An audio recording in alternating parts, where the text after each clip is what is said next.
आज आपण महिनाभर टिकणारी, तोंडात टाकताच विरघळणारी उपवासाची शेंगदाणा बर्फी बनवतोय.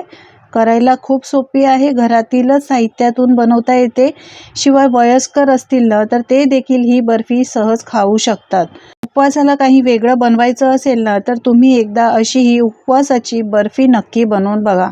तुम्हाला एक बर्फी तोडून सुद्धा दाखवते. हे बघा, एकदम मऊसूद अशी ही तयार होते. तुम्ही पाहू शकता किती मस्त अशी मऊ झाली आहे. चला तर करायला घेऊया. यासाठी इथे मी 1 वाटी शेंगदाणे घेतलेले आहेत. शेंगदाणे स्लो फ्लेमवर चांगले भाजून घ्यायचे आहे. मस्त असा खमंग सुगंध सुटायला पाहिजे आणि याचा कच्चेपणा जायला पाहिजे. शेंगदाणे जर कच्चे राहिले तर त्याला वास येईल आणि बर्फी आहे आपली ही शेंगदाण्याची, ही जास्त दिवस टिकणार नाही. यासाठीच शेंगदाणे चांगले भाजून घ्यायचे. मस्त असा रंग बदलला आहे. 2-3 मिनटं स्लो फ्लेमवर हे शेंगदाणे भाजून घेतलेत. काढून घेऊया आणि थंड करून घेऊया. आता याच पॅनमध्ये मी 1 चमचा तूप घातलेला आहे. आता यामध्ये घालायचं आहे इथे सुकामेवा घेतलेला आहे, काजू आणि बदाम घेतलेले आहेत. ते सुद्धा आपल्याला 1-2 मिनटं चांगले परतवून घ्यायचे आहेत. मस्त असे रंग बदलला आहे, परतवून घेतलेले आहेत. यानंतर इथे मी 1 वाटी मखाने घातलेले आहेत.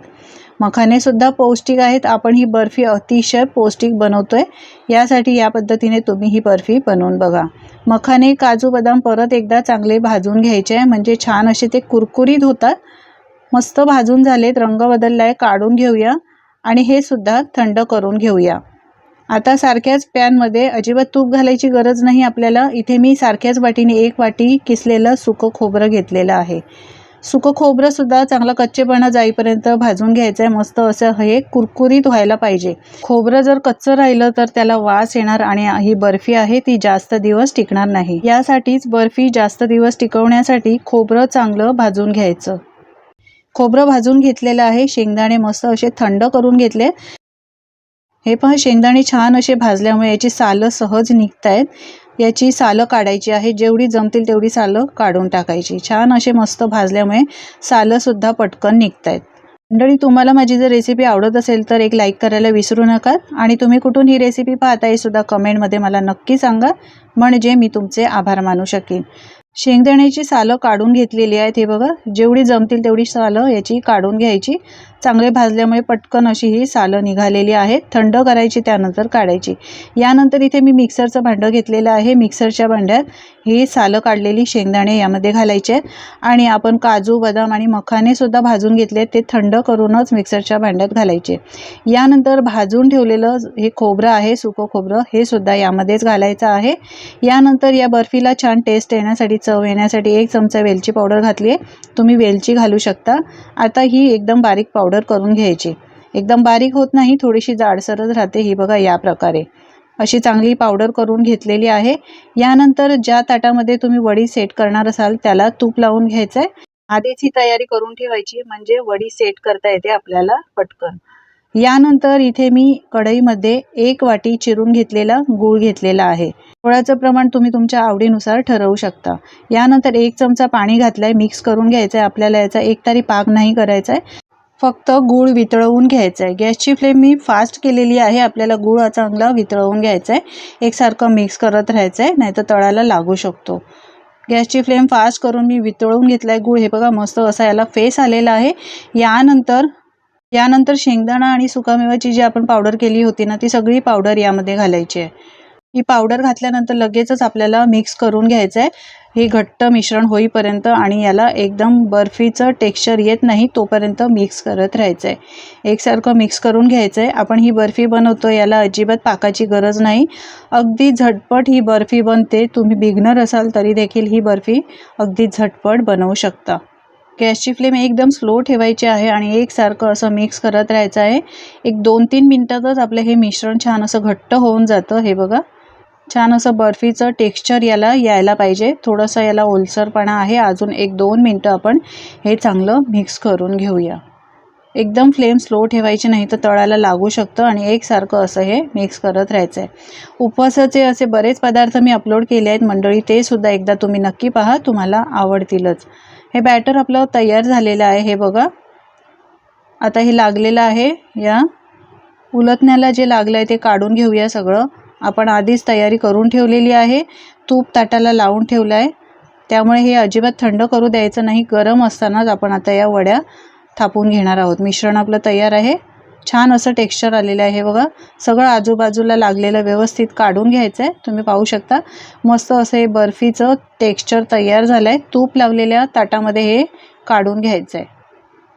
गरम असताना चांगलं व्यवस्थित सेट करू शकतो आपण. थंड झाल्यावर हे घालायचं नाही, कारण गरम असताना व्यवस्थित आपल्याला ही बर्फी सेट करता येते. यानंतर एखादा स्पॅच्युला या पद्धतीचा किंवा वाटीला तूप लावून तुम्ही असे हे व्यवस्थित मिश्रण सेट करू शकता. व्यवस्थित असं सेट करून घ्यायचं आहे. उपवासामध्ये खाण्यासाठी ही बर्फी एकदम बेस्ट आहे. करून ठेवू शकता आणि महिनाभर याचा उपयोग करू शकता तुम्ही. हे बघा, जसजसं आपण थापत जाऊ ना तसं ते अगदी कोरडं होत जातं, म्हणजे याचा रंग बदलत जातो. 5 ते 10 मिनिटात बर्फी सेट होऊन जाते. यासाठी गरम असतानाच लगेचच ताटामध्ये सेट करून घ्यायचं आहे. यानंतर यावर घालायचा आहे सुकामेवा, म्हणजेच बारीक चिरून घेतलेला. इथे मी काजू, बदाम आणि थोडेसे पिस्ता घेतलेले आहेत, ते घातले आहेत. तुम्ही घातले तरी चालतील, नाही घातले तरीसुद्धा चालतील. यानंतर स्पॅच्युलाने किंवा वाटीने असं सेट करून घ्यायचं आहे गरम असतानाच, म्हणजे ते निघत नाहीत. आता गरम असतानाच याच्या आपण वड्या कापून घ्यायच्या, म्हणजे बर्फी कापून घ्यायची आहे. या प्रकारे लहान आकारात, मोठ्या आकारात तुम्हाला जशी हवी तशी कापून घ्यायची आहे. आधीच कापून घेतली की थंड झाल्यावर त्या काढणे सोपं जातं. हे बघा, लहान लहान आकारामध्ये मी अशा या बर्फी कापून घेतलेली आहे. यानंतर आपल्याला 10 मिनिटासाठी सेट करायला ठेवायची आहे. 10 मिनिटात मस्त अशी ही बर्फी आपली सेट झालेली आहे. आता काढून घेऊया. अगदी सहज निघते ती. स्पॅच्युलाने असं काढून घ्यायचं आहे. हे बघा, तुम्ही पाहू शकता किती मस्त अशी सुंदर आपली शेंगदाण्याची बर्फी तयार झाली आहे. एकदम चवीला छान लागते. तुम्ही पाहिजे तर यामध्ये अजून दुसरे तुमच्या आवडीचे यामध्ये सुकामेवा ॲड करू शकता. हे पहा, एक बर्फीसुद्धा तुम्हाला काढून दाखवते कशी झाली आहे पहा. याचं टेक्स्चर पाहू शकता. ही सगळी बर्फी मी काढून घेतलेली आहे. हवाबंद डब्यामध्ये तुम्ही ही बाहेरच ठेवू शकता. आपण शेंगदाणे, खोबरं, सुकामेवा चांगला भाजून घेतलेला आहे, त्यामुळे या अजिबात खराब होत नाही. मस्त अशी आपली ही बर्फी तयार झाली आहे बघा.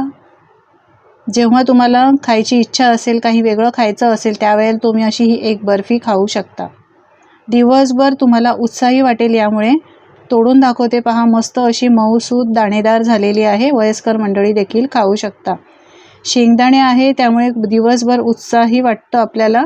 त्यामुळे उपवासासाठी काही वेगळं करायचं असेल तर तुम्हीसुद्धा अशी ही शेंगदाण्याची बर्फी करून बघा आणि तुमचे अनुभव माझ्यासोबत शेअर करा.